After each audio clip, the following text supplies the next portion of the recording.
Zbirka priča o grehu. Priča 6.5. Greh je hrana smrti. Smrt se ne može uništiti dokle se greh ne uništi. No ko može uništiti greh do onoga kome je greh i nanesen? Bog je meta svih grehova, dakle jedini Bog može uništiti greh. Bog jedini može primiti sve strele od svih svojih prijatelja i neprijatelja i on ih jedini može iz sebe povaditi, skrušiti i uništiti. Kada Bog ne bi primao na sebe grehe čoveka, čovek bi od jednog jedinog greha bio uništen.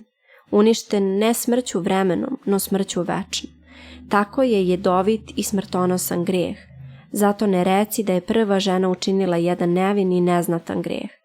U svima svetovima nema užasnijeg i jedovitijeg otrova od greha, jer taj otrov namenjen je ne telu, no duši i životu duše.